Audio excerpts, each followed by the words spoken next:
வணக்கம் நண்பர்களே. Thanks for supporting my channel. இந்த யூடியூப் சேனலை ஒரு 15 பேர் சப்ஸ்கிரைப் பண்ணியிருக்கீங்க. ரொம்ப ரொம்ப ரொம்ப ரொம்ப நன்றி. இந்த யூடியூப் சேனல் என் அம்மாவுக்காக க்ரியேட் பண்ணது தான். என் அம்மா ஒரு 30-40 வருஷமாகவே அவங்களுக்கு விவரம் தெரிஞ்சதுலேருந்தே விவசாயம் தான் பண்ணிகிட்டு இருக்காங்க.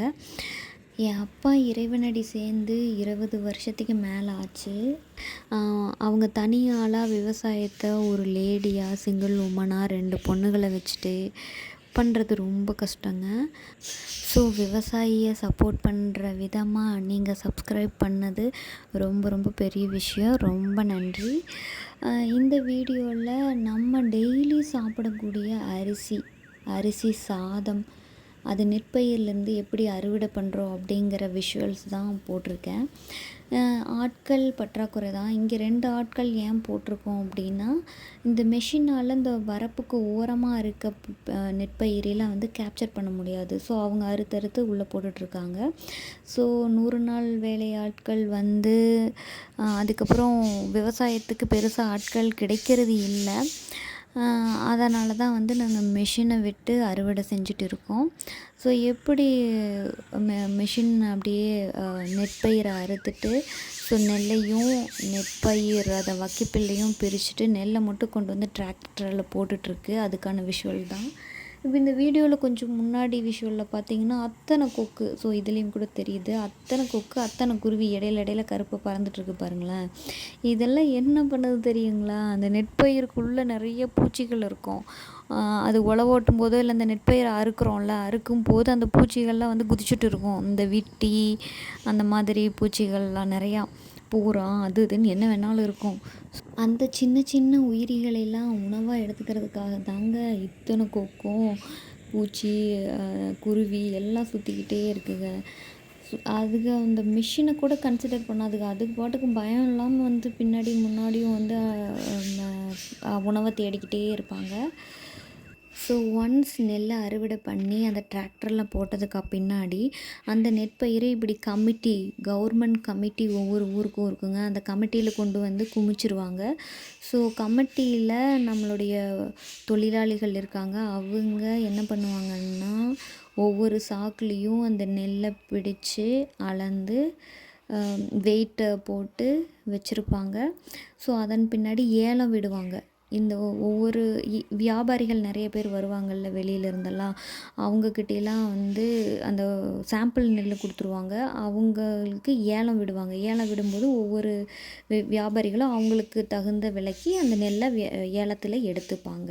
அவ்வளோதான். அப்புறம் என்ன, இந்த நெல்லை அப்படியே எடுத்துகிட்டு போய் வேக வச்சு மில்லில் கொடுத்து அரைச்சாங்கன்னா அது புழுங்கல் அரிசி. அப்படியே வந்து அதை அரைச்சாங்கன்னா அது வந்து பச்சரிசி. அரிசியை நீங்கள் அப்படியே உமியை மட்டும் பிரித்து எடுத்திங்கன்னா அது மிகுந்த சத்துள்ள உணவுங்க. ஆனால் நம்ம என்ன பண்ணிடுறோம், அதை 2-3 கோட்டிங் பாலிஷ் பண்ணிடுவாங்க. ஏன்னா அரிசி வெள்ளையாக இருக்கணும்ல. ஏன்னா நம்ம மக்கள் எல்லாமே வெள்ளையாக இருந்தால் தாங்க வாங்குவாங்க. அப்படி டியூன் ஆகிருக்காங்க. அதனால் 2-3 கோட்டிங் பாலிஷ் பண்ணிவிடுவாங்க. நம்ம பென்சிலை சீவரம் பார்த்திங்களா, அந்த மாதிரி சீவிடுவாங்க. ஸோ உள்ளே இருக்கிற பார்ட் மட்டும்தான் இருக்குது, அது வெள்ளையாக இருக்கும்.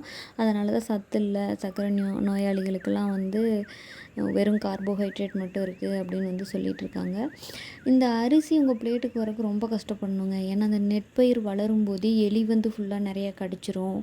நிறையா மிருகங்களுக்கு வந்து நிறைய உயிரிகளுக்கு உணவு அது அவங்கள எடுத்துப்பாங்க. விவசாயம் பண்ணும்போது அவங்கள எடுத்துப்பாங்க. குருவி வந்து எடுத்துக்கும், கிளி வந்து எடுத்துக்கும், எலி வந்து எடுத்துக்கும், இப்படி எடுத்துக்கும்.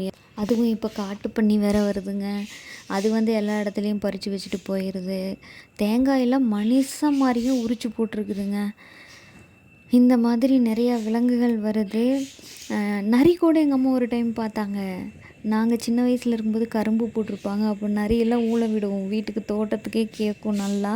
இப்போ பார்க்க முடியறதில்ல. பட் அம்மா இப்போ கொஞ்ச நாளுக்கு முன்னாடி பார்த்தாங்களாம்மா. நெக்ஸ்ட் டைம் பார்க்கும்போது வீடியோ எடுக்க சொல்கிறேங்க.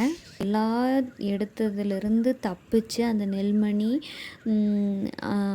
அங்கே அறுக்கும்போது தப்பிச்சு, அதுக்கப்புறம் அரைக்கும்போது தப்பிச்சு உங்களுடைய பிளேட்டுக்கு வருது. அதை நீங்கள் ஒரு பருக்கை கூட வீண் பண்ணாமல் சாப்பிட்ருங்க. சப்போஸ் நீங்கள் அதிகமாக ஆர்டர் பண்ணி மிச்சமாயிட்டா கூட வெளியில் முடியாதவங்களுக்கு அதை பார்சல் பண்ணி கொண்டு போய் கொடுத்துருங்க. சாப்பாட்டை வீண் மட்டும் பண்ணாதீங்க. இது பல விவசாயிகளோட தொழிலாளிகளோட உழைப்பு இதில் இருக்குங்க. அதை கன்சிடர் பண்ணி வீண் பண்ணாமல் சாப்பிடுங்க. என்னுடைய யூடியூப் சேனலை லைக் பண்ணுங்கள், கமெண்ட் பண்ணுங்கள், ஷேர் பண்ணுங்கள், சப்போர்ட் பண்ணுங்கள், சப்ஸ்கிரைப் பண்ணுங்கள். Thank you so much. வாழ்க வளமுடன். எல்லோரும் நல்லா இருப்போம். மகிழ்வித்து மகிழ். எல்லாரையும் சந்தோஷப்படுத்துவோம், ஆனந்தப்படுத்துவோம், ஆனந்தமாக வாழ்வோம். Thank you so much. Bye by.